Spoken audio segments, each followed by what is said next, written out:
El mundo es grande y bastante diverso, con centenares de países, de culturas e ideas. Y yo creo que es por este motivo por el que no existe una única religión, sino que las personas hemos rendido tributo a diferentes dioses y creencias a lo largo de la historia. Aunque, curiosamente, la mayoría de estas religiones, por lo menos las de mayor impacto o mayor influencia, a la vez presentan demasiadas similitudes en cuanto a hechos o personajes. Solo se han molestado en cambiar los nombres de lugares o de esos seres divinos. Jesús Galisteo Leiva nos hablará hoy de una de las religiones más antiguas del mundo y en la actualidad más perseguidas por algunas de estas religiones tan conocidas. Jesús ha escrito un libro bajo el sello editorial Almuzara titulado Historia de la religión mandea. Hoy os traemos la historia de los llamados cristianos de San Juan.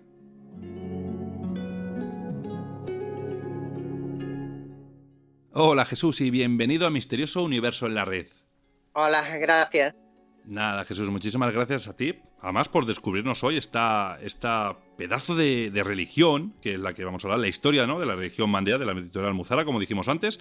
Y bueno, pues luego hablaremos de por qué es tan desconocida, ¿no? Para mí era completamente desconocida hasta que leí tu libro y bueno, te puedo decir que eres el culpable de que haya indagado mucho más, sobre todo a la hora de realizar esta entrevista, porque, bueno, he podido descubrir muchas más cosas y a partir de ahora, no digo que no sea un poco desconocida para mí todavía, porque me queda mucho más que ahondar en ella, pero bueno, por supuesto que ya la conozco, ya cuando hablen de la región mandea ya más o menos sé por dónde van un poco los tiros. Así que nada, Jesús, te voy a hacer una presentación. Empezamos con tu libro. Jesús, eres licenciado en Historia, tienes un máster en Patrimonio Histórico, Arqueológico. Y bueno, pues si a nuestros amigos que nos escuchan, si esto le parece poco, todavía encima tienes un doctorado en Artes y Humanidades y para colmo te has especializado en religiones antiguas y en el cristianismo primitivo. Así que Jesús, cuéntanos, ¿qué es lo que te llevó a ti a especializarte en un mundo tan complejo como es el de las religiones? Pues bueno, creo que las religiones es lo más esencial que le pertenece al ser humano. Es su punto de descubrimiento, ¿no?, de percepción de la realidad y de intentar buscar un mundo metafísico, un poco más allá de la lógica cotidiana. Y claro, al ser el ser humano de por sí un ser irracional, movido por las emociones, la religión se fundamenta, digamos que es una estructuración de este propio pensamiento irracional, emocional y místico de la realidad. Entonces creo que el ser humano se guía más por ese sentido de percepción de la religión y de la religiosidad que por cualquier otra forma de estructuración mental que se pueda dar en el ser humano. Entonces creo que la religión es básico el poder estudiarlo y comprenderlo y es una de las materias más fascinantes que puede haber dentro del campo de las humanidades. Muy bien, bueno, pues Jesús, ¿qué te parece si empezamos a hablar de los mandeos, ¿no? ¿De dónde eran originarios? ¿Quiénes eran exactamente los mandeos?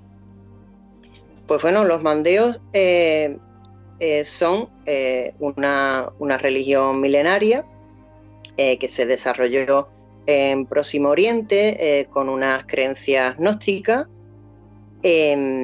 y bueno, le dan mucha importancia a la purificación ritual, en este caso a través de bautismos y abluciones, y bueno, consideran también que existen unas creencias muy importantes respecto al mundo astral y a la magia. Entonces, bueno, ellos tienen una cosmovisión además sincrética que añade elementos muy importantes, tanto indígenas, es decir, de los elementos paganos y de las culturas judeocristianas e islámicas que han ido pasando a lo largo de su historia. Muy bien, ¿y en qué creen exactamente los mandeos? ¿Cuáles son sus creencias? Bueno, los mandeos tienen esas creencias gnósticas y ellos son monoteístas, pero creen en una serie de hipóstasis que fundamentan este mito gnóstico. Entre las hipóstasis que dan esencia a ese mito gnóstico están su divinidad suprema, que sería la vida primordial, que ellos lo llaman Ia. Después estaría una segunda hipóstasis, que sería Yusamin, que sería algo parecido al Yahvé judío. Y posteriormente le seguiría Abatur, que sería un padre de los ángeles, que además es el que lleva a cabo la psicostasis, es decir, el besar las almas una vez que entran en el mundo de ultratumba. Y le sigue Tahil, que sería el demiurgo, el que crea la materia. Y estaría después conocimiento de la vida, que sería una especie de redentor, salvador, mesiánico. Y finalmente estaría Yaguaribil, que a él se le adjudican la vida pública y los milagros que realizó Jesucristo. Entonces, bueno, en sus ideas se realiza una mezcla de la cultura judeocristiana con el elemento gnóstico, añadido a esa serie de hipóstasis principales.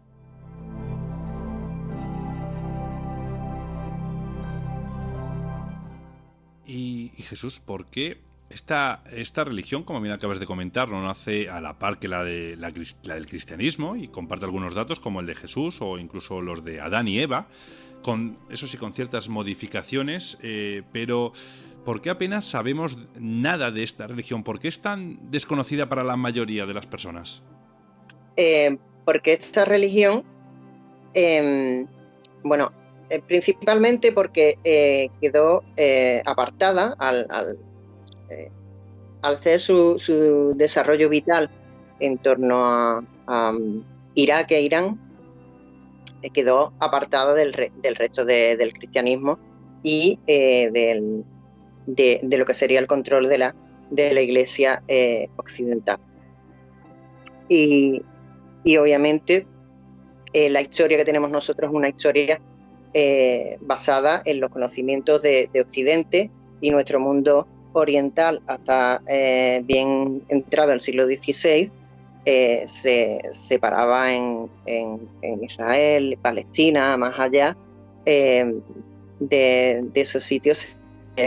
Hubo una gran desconexión hasta el siglo XIII, incluso hasta el siglo XVI, y en el siglo XIII se retoma contacto con este tipo de sociedad, ¿no? Que fue Ricordo da Montecroce, ¿no? el que fue a evangelizar a aquella zona y tomó contacto con una sociedad que no eran musulmanes, y en principio él no tenía claro que fueran exactamente cristianos, pero hasta entonces, hasta el siglo XIII, no tomaron contacto, pero sería a raíz de 1555 cuando los mandeos vuelven a la historia de Occidente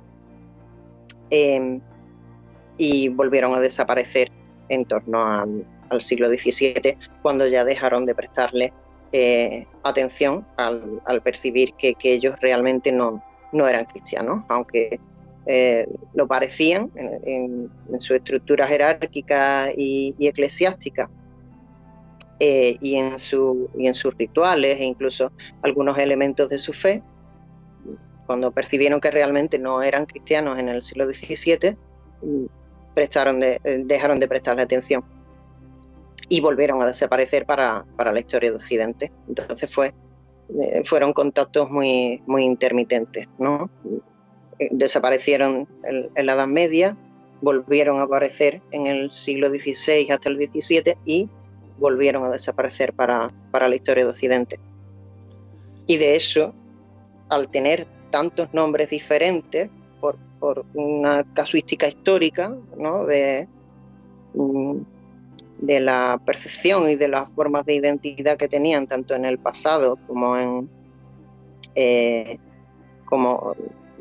este siglo XVI y XVII, hizo que se diluyera su identidad y que no se les percibiera como tal hasta bien entrado el siglo XIX.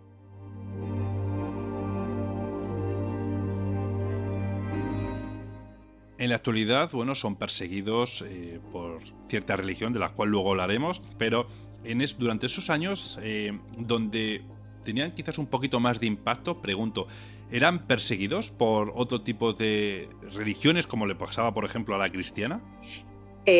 Sí, pero bueno, en el caso de la cristiana, en el ámbito ya del siglo VIII, un poco más adelante, ellos, digamos que los cristianos con los que tomaron contacto fueron nestorianos y los que ellos llaman rumagia o romanos, que serían los bizantinos.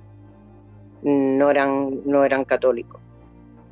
Y bueno, ellos son profundamente antijudaicos, anticristianos y antiislámicos, porque por todas estas sociedades, todas estas estructuras, ¿no? que de poder religioso acabaron persiguiéndolos de un modo u otro. Y bueno, en el caso del cristianismo era porque los presionaban para que se convirtieran. Y ellos critican en sus escritos religiosos, entre otras cosas, de una forma bastante repugnante, bastante soez, el tema del celibato, que ellos no lo toleran. Y bueno, critican la vida de los monjes y de las monjas del desierto, y bueno, con una forma de referirse a una vida sexual un poco repugnante, ¿no? Pero no dejan de ser críticas fundamentadas en una polémica religiosa, que este tipo de apologías, de polémicas, solían ser bastante agresivas e incluso centrados en falsedades y demás para aumentar lo que sería la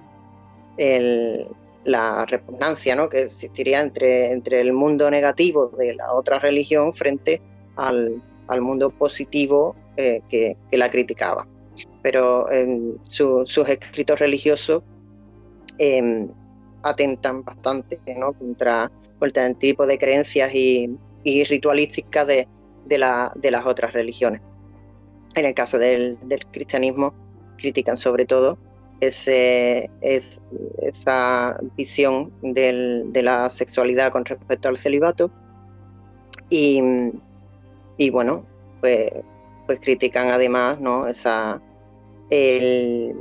la ritualística, ¿no? que ellos no ven con buenos ojos la forma de bautizarse de los cristianos, porque tienen una percepción del agua muy importante, ¿no? en el pensamiento mandeo, en el que el agua debe de correr, como la de los ríos, ¿no? debe fluir, que es el agua que da vida, que tiene la potencia vital, ¿no? que es necesaria para poder conseguir la salvación.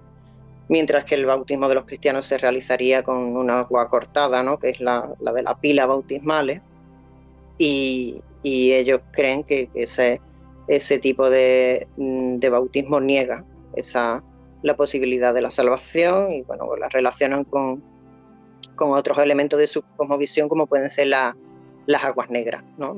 Todo esto es un poco caótico, y bueno, las aguas negras serían unas aguas infernales, unas aguas primigenias, que condensan la materia y crean seres negativos, seres espirituales que son básicamente monstruosos, y que bueno, está muy relacionado con el mito gnóstico, ¿no? que rechaza la materia.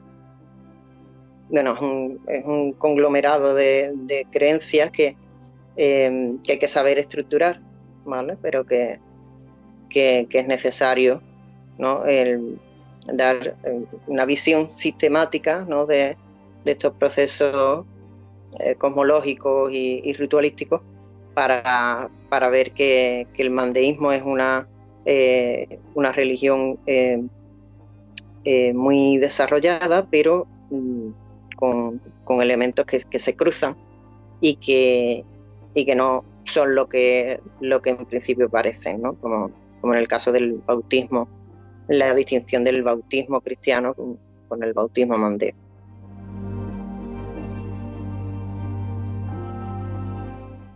Nos has hablado antes de la jerarquía, ¿no? Dentro de la religión mandea que tenían ellos. Y bueno, estos mandeos rechazan abiertamente la idea de un gobierno político, tal y como por ejemplo tenemos en países como España. Y sin embargo ellos sí que creen y defienden la idea de un gobierno eclesial. Jesús, háblanos de cómo gestionan esta jerarquía socio-religiosa. Pues ellos tienen una jerarquía que parece la propia de la Iglesia, ¿no? Que precisamente los cristianos que tomaron contacto con ellos, que serían españoles y portugueses, en 1555, misiones carmelitas y jesuitas, que bueno, ellos pensaron que eran cristianos, entre otras razones, por su jerarquía eclesiástica. Y bueno, esta está formada por el Aganda, que suele ser una especie de monaguillo, que son adultos, no son niños. Y en la base de todo principal estarían los mandeos, que sería la parte laica, aunque no es exactamente la visión laica que tenemos nosotros en el cristianismo, ¿no? Donde los laicos parece que se distinguen de la Iglesia, ¿no? En absoluto, se trata de un grupo religioso. Los mandeos son un grupo religioso. Después estarían los nazoreos, que serían una progresión, ¿no? en esta visión espiritual, que serían un grupo místico. Y bueno, le seguiría el termida, que es propiamente el sacerdote, el que lleva los rituales ordinarios, que son muy necesarios en su sociedad. Y después estarían los gancibras, que son una especie de obispos. En el caso del sacerdocio mandeo, son muy importantes porque llevan a cabo los rituales de purificación ordinarios, y de los momentos puntuales más importantes de los mandeos, ¿no? Como pueden ser el matrimonio o el hecho de muerte o el nacimiento. Propiamente el nacimiento deben de estar presentes, ¿no? para el bautismo del bebé, que no es un bautismo, ellos no tienen un bautismo iniciático, sino que sería un bautismo meramente purificatorio. Y además tienen muchos bautismos diferentes, ¿no? para cada ocasión. Y bueno, ellos creen que los sacerdotes están muy conectados con la divinidad, porque los consideran ángeles, ¿no? Que para ellos, entre otras palabras, utilizan Malaka, ¿no? que es de rey, o Utria, en singular Utra, ¿no? que sería propiamente el ángel, ¿no? que está conectado, que conecta, ¿no? Como un ser intermedio el mundo terrenal con el mundo espiritual. O sea, ¿vale? que estos, Entonces, estos son monjes, básicos de la sociedad. Sí, perdóname que te interrumpa. Entonces estos monjes podrían creerse, ¿no? Que son como chamanes, ¿no? En las diferentes tribus, ¿no? Esa persona elegida, ¿no? Que se comunica con esos dioses, esas divinidades, y solamente esa persona puede hacerlo, ¿no? Exactamente, solo ellos pueden, y además solo ellos conocen cómo se realizan esos rituales. Durante una epidemia que hubo en 1831, que diezmó considerablemente la población de los mandeos, que entonces se centraban exclusivamente en esta zona de las marismas entre Irak e Irán. Fue tan fuerte esa epidemia que solo quedaron dos asganda, que son estos especies de monaguillos, y obviamente ellos no tenían los conocimientos que tenían los Ancibras o los Termidas, del modo que tuvieron que reconstruir su religión partiendo de lo que vieron, de lo poco que conocían y de los documentos que habían quedado. Incluso podemos decir que tal y como perciben ahora su religión, es fruto de esa reconstrucción que fue de estos dos agandas, que si no recuerdo mal era algo así como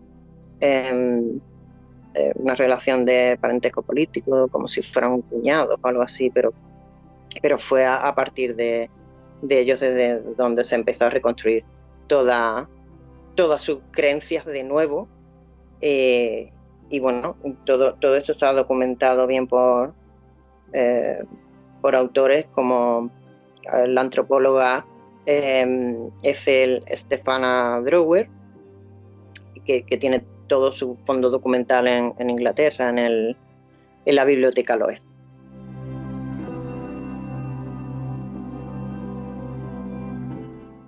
Jesús, dentro de esta religión podremos encontrar tres símbolos que para ellos son muy importantes: el Rasta, el Scandola y el Drapsa. Creo que lo he pronunciado bien este último, porque no sé si es así como se pronuncia, corrígeme si me equivoco. Pero bueno, son muy importantes, como digo, en la religión para ellos. ¿En qué consisten estos tres símbolos? De una forma muy escueta, sin ahondar mucho en ello. El Rasta es su atuendo, que se trata de una túnica y un turbante blanco que lo deben de llevar en todos sus rituales religiosos, incluido en el matrimonio y en el lecho de muerte, y obviamente en todos los bautizos. El Scandola es un anillo ritual de hierro, que tiene su contrapartida con el Sean Jaguar, que es uno de oro, y que bueno, estos anillos deben de llevarlo igualmente en sus rituales religiosos, sobre todo el Scandola, de hierro, que tiene una simbología mitraica, ¿vale? Algo importante porque bueno, representan las tinieblas y la luz, y en el caso del anillo que representa las tinieblas siempre deben de llevarlo consigo, porque tiene un carácter apotropaico, ¿no? que expulsa los males, ¿no? Y es curioso que conserve esta iconografía propia del paganismo de la zona donde se desarrolló su cultura. Y bueno, el Drapsa, que sería una especie de bueno, parece como una especie de bandera, ¿no? Bueno, sería una cruz, ¿vale? Que los cristianos lo percibieron como si fuera una cruz cristiana, y no tiene nada que ver con eso, sino que se trata de una cruz que izan cada vez que hay un ritual religioso importante, que simboliza los 4 puntos cardinales y una especie de sudario que lo cruza. Simboliza un sudario blanco, ¿no? Cruzado, que va de brazo a brazo de la cruz, y bueno, simbolizaría a la vida primordial, ¿no? Que es su divinidad suprema, que ellos lo llaman Ia o Ia Katmaya, ¿no? Que sería como la vida santa o algo así. Y además va coronada normalmente por una corona de mirto cruzado, y que ellos suelen llevarlo en la mano en ciertos rituales, que simbolizaría a la vida eterna. Bueno, pues ya que estamos hablando del tema de los rituales de la religión mandea, bueno, pues entre ellos, como bien nos ha dicho, podemos encontrar el bautismo, podemos encontrar el de la comunión, el del matrimonio o el de la despedida de los difuntos. Y este ritual, el de los difuntos, bueno, pues aquí se celebra un banquete en honor a ellos, ayudándolos en ese trayecto hacia la otra vida. Entonces, me gustaría que nos explicases más o menos cómo se lleva este tránsito, según los mandeos, claro, cómo se lleva a cabo este viaje una vez que se apaga la vida en este plano terrenal en el que nos encontramos ahora tú y yo. Bueno, en el caso, por ejemplo, de la comida ritual que se realiza en el ritual de muertos, ¿no? Pues en esta especie de simposio, pues bueno, el sentido simbólico que tiene es comer por los difuntos, para darle fuerza a ellos para que crucen un purgatorio que ellos llaman el Matarta. Este purgatorio está constituido por 8 estaciones.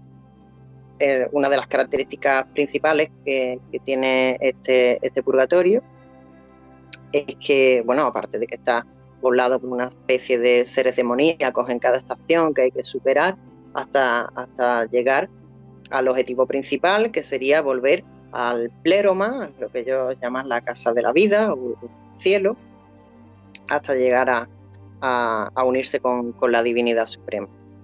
Entonces, en este itinerario, ¿no? Que va de la primera estación a la 8ª estación, primero hay que hacer frente a unos perros ciegos y sordos muy fieros, que simboliza algo así como el cancerbero, ¿no?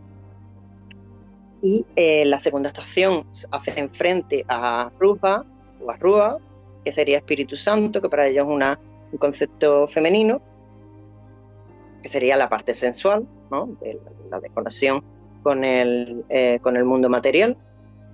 Y deben mostrar su sello, que es lo que se supone que es los misterios, ¿no? que le otorga la religión.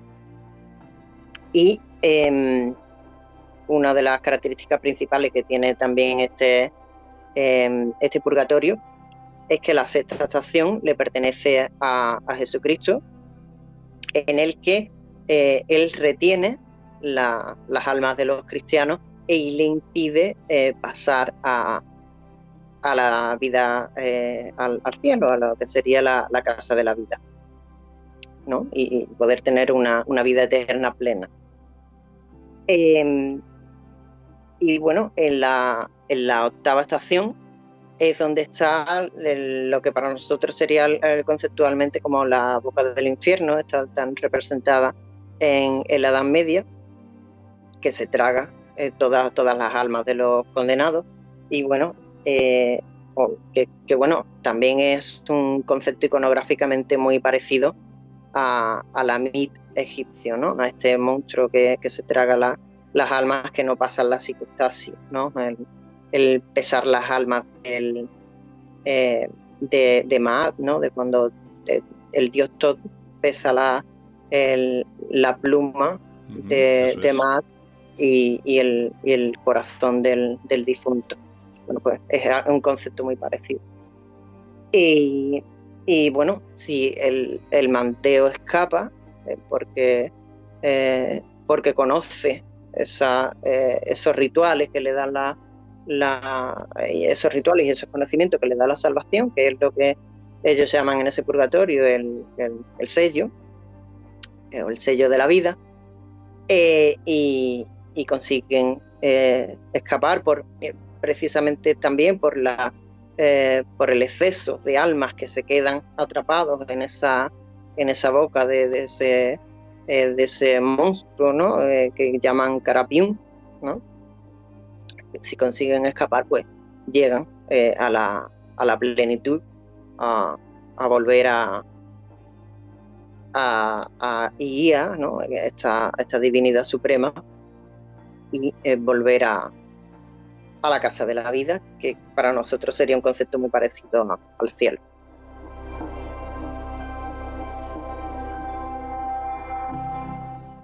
Los propios mandeos se llaman a sí mismos como los cristianos de San Juan. Entonces, ¿qué relación tienen con este apóstol los mandeos?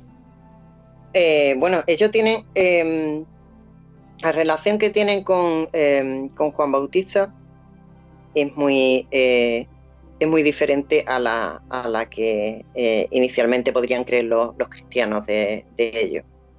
Cuando los cristianos llegan en el siglo XVI a tomar contacto con los mandeos, coincide a su vez con un momento en que se descubre a los cristianos de Santo Tomás de la India.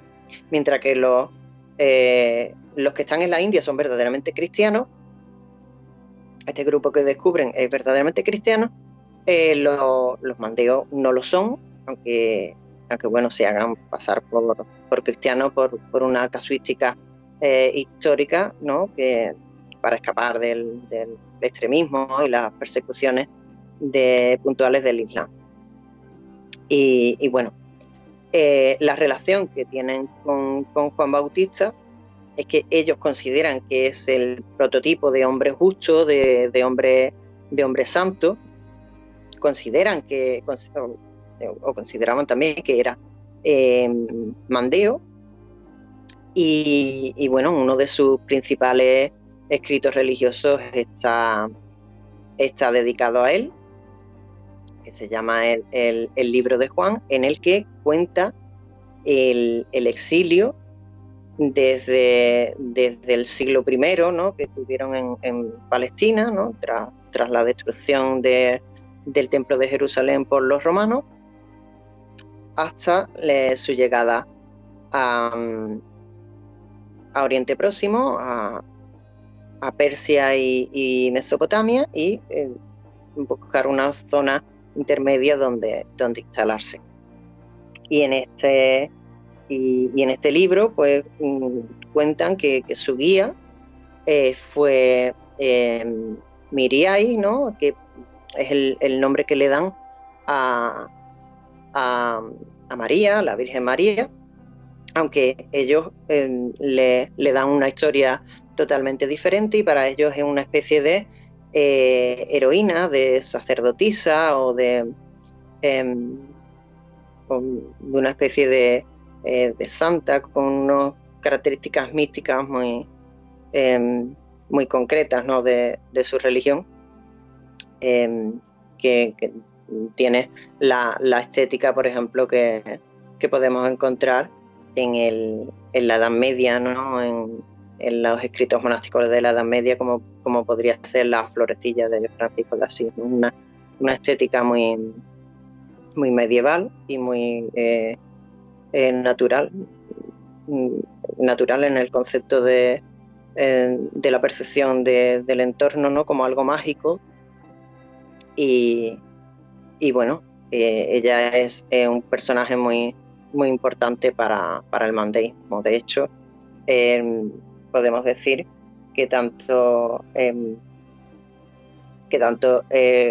Juan, que San Juan Bautista como Miriam, como María, son los dos personajes más destacados y más importantes de la historia de la religión mandea.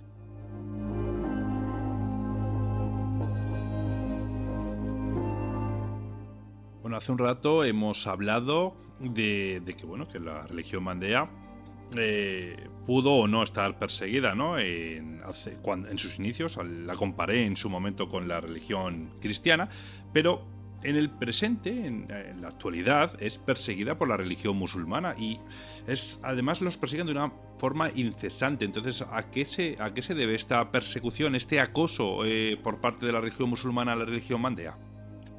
Se debe principalmente a que el Corán solo permite unas religiones muy particular, que para ellos entienden que también, en cierto modo, otorgan la salvación y que están dentro de la revelación. Y estas religiones pues son los hebreos, los judíos, los cristianos y los sabeos. No específicamente el nombre de mandeo, porque como te dije anteriormente, a lo largo de la historia este grupo ha recibido muchos nombres diferentes.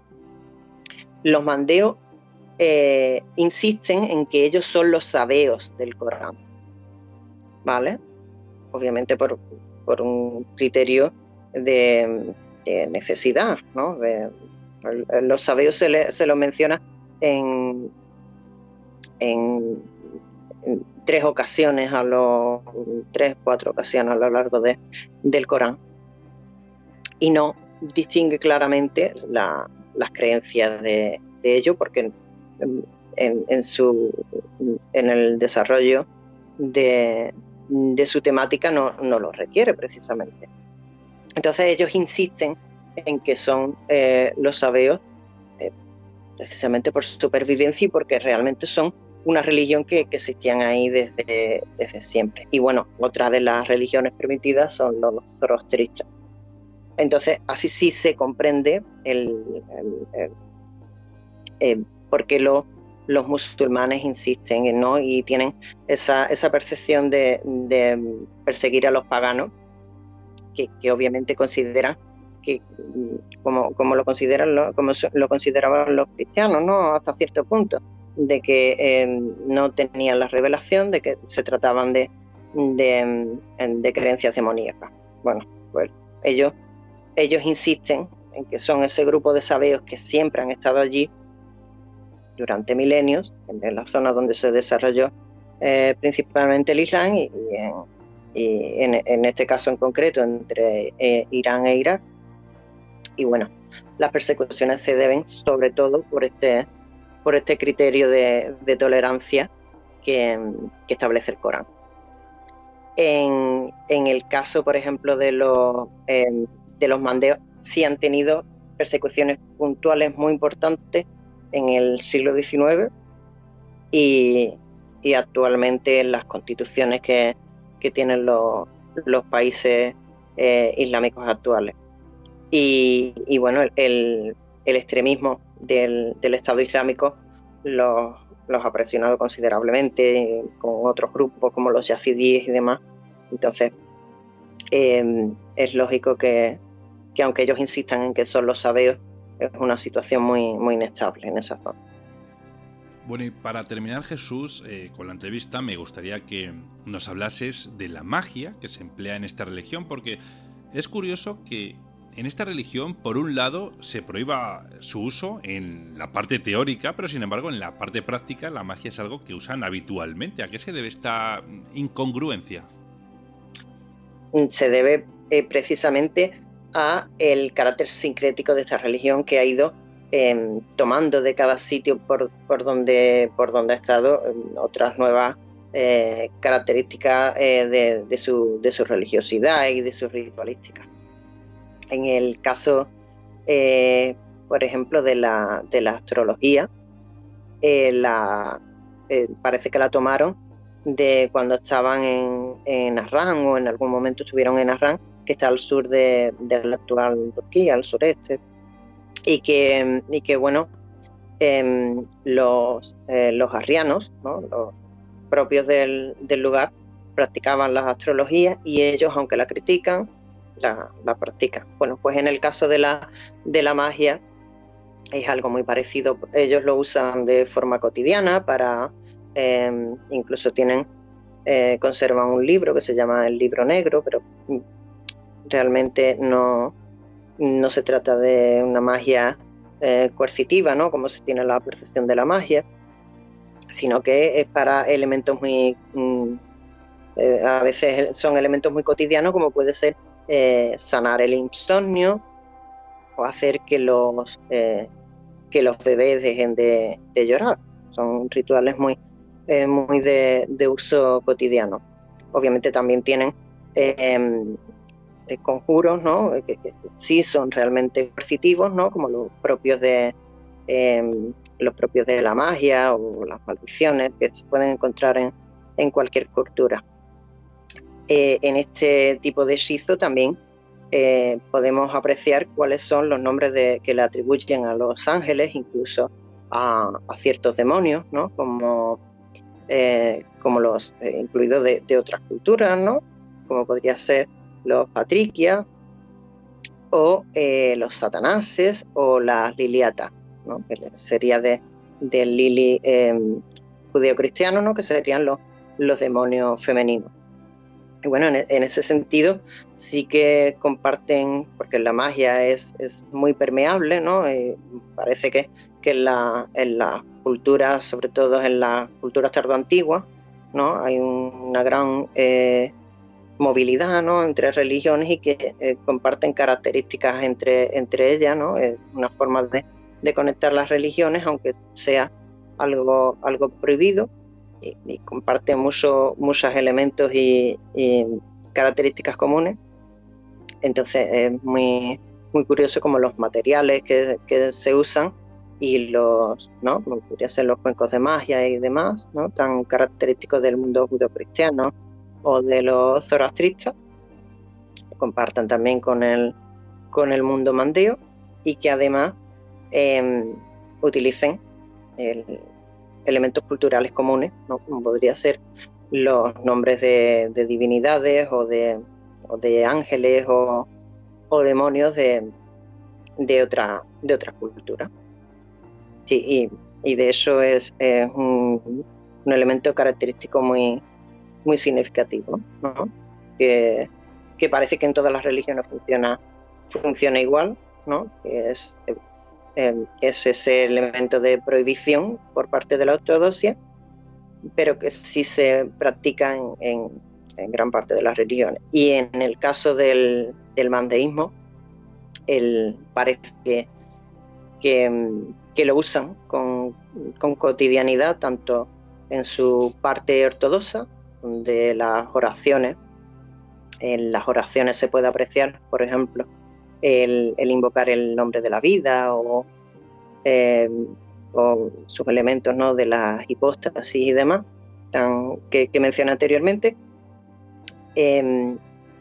Incluso, bueno, que mencione el concepto tan particulares, ¿no?, como podría ser la potencia, esa energía cósmica, ¿no?, del río del Jordán, ¿no?, que para ellos es el río por excelencia de esa religión, que es la que contiene vida, y y el río que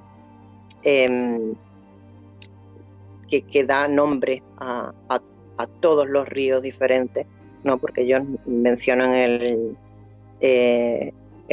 nombre del Jordán, ¿no?, para calificar a todos los ríos, porque es donde realmente se encuentra la potencia mágica, mística, que les otorga esa vida eterna, y que contiene esas partículas angélicas que bueno, que también tienen ciertos conceptos con cierto parecido con conceptos del Islam, que es la que les otorga esa vida plena y eterna para el más allá.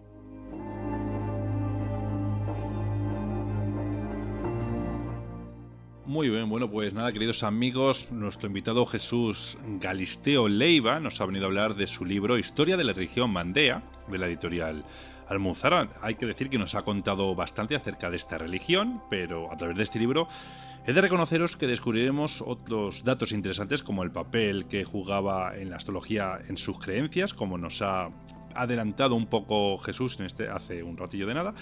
Bueno, los distintos tipos de sortilegios, el motivo que los llevó a autodenominarse familiares cercanos de los cristianos, entre otras muchas curiosidades que vais a poder encontrar en este magnífico libro que ha escrito nuestro invitado. Oye, Jesús, ¿tienes redes sociales, blog o canales de tipo YouTube donde podamos seguir tus trabajos? Bueno, actualmente no tengo ninguna otra forma de difusión. Pero bueno, en las redes sociales habituales de tipo de Facebook y demás, sí pueden seguirme y bueno, ver los avances de las investigaciones que llevo a cabo. Vale, Jesús, entonces, ¿cómo podremos encontrarte a través de esas redes sociales? ¿Qué alias, qué nick tendríamos que meter? Bueno, actualmente con mi nombre y mis apellidos podéis seguirme a través de Facebook o LinkedIn, que son las redes sociales que habitualmente uso. Muy bien, perfecto. Vale, pues nada, pues Jesús, muchísimas gracias por descubrirnos a esta olvidada religión de los mandeos. Con tu ayuda para nosotros ya no será tan desconocido, así que nada, seguiremos de cerca tus trabajos para futuras participaciones en el programa, siempre y cuando, claro, te hayas sentido a gusto con nosotros. Así que hasta entonces, cuídate mucho y un fuerte abrazo. Venga, un abrazo, gracias.